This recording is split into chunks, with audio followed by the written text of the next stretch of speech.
সরকার পতনের দিন আমরা খুব আতঙ্ক বিরাজমান ছিলাম। যখন আমরা শুনতে পারলাম মাননীয় সাবেক প্রধানমন্ত্রী দেশ ছেড়েছেন, তখন আমাদের মধ্যে সবার ভয়ভীতি তৈরি হলো। আমরা প্রত্যেকে আমাদের যারা মন্দিরের সাথে আমরা জড়িত ঢাকেশ্বরী, সবাই আমরা যার যার মতো করে মন্দিরে আইসা পড়লাম।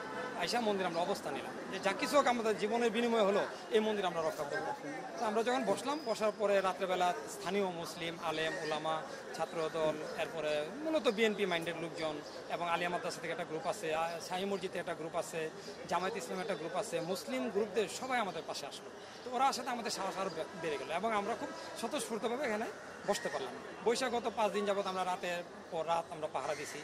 তো আজকে তো প্রধান উপদেষ্টা সাহেব আসছেন, তো আসার পরে ভাগ্যক্রমে আমরা ঢুকতে পারিনি, আমরা বাইরেই ছিলাম। তো আমাদেরকে এখানকার যারা আওয়ামী লীগের নিজের ভিত্তি যারা মন্ত্রী আত্মীয় সরকারি পিপি বিভিন্ন সময় এই বড় বড় উচ্চ আদালতের ঝুঁকিপূর্ণ দায়িত্বে ছিলেন, এইসব লোকগুলো পেশি শক্তির কারণে তারা আওয়ামী লীগের বড় বড় পদ ক্যারি করতেন, এখন তারা আর্থিকভাবে ধনী, তারা এই মন্দিরটাকে একটা নিয়ন্ত্রণ রাখছে।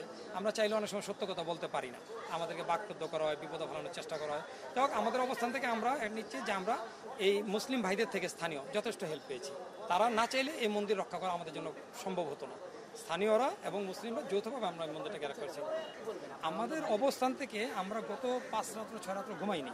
আমরা এখানে অবস্থান নিয়েছি, বিভিন্ন মন্দির আমরা পরিদর্শনে গিয়েছি।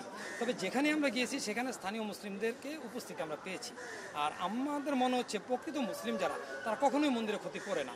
এবং আমরা সারা রাত তাদের সাথে বসেছিলাম, তাদেরকে নামাজের জায়গা দিয়েছি, তারা নামাজ পড়েছে আমাদের সামনেই। তো এই ধরনের লোক তো কখনো ক্ষতি করতে পারে না। যদি দু একটা উশৃঙ্খলবাদী ঘটনা হয়ে থাকে ওটা তদন্ত করে দেখতে হবে। কিছু লোক গুজব ছড়াচ্ছে, তাদের তো অনেকে আওয়ামী লীগ গভর্নমেন্ট 15 বছর ছিলেন, গভর্নমেন্ট থেকে কেউ তো সুবিধা পাইছে। ওই দীর্ঘদিন সুবিধা পাওয়া লোকগুলো তো একটু বঞ্চিত হচ্ছে কিংবা আতঙ্কিত, তারা তো নেগেটিভ কিছু বলতেই পারে। প্রকৃতপক্ষে আমরা ভালো আছি।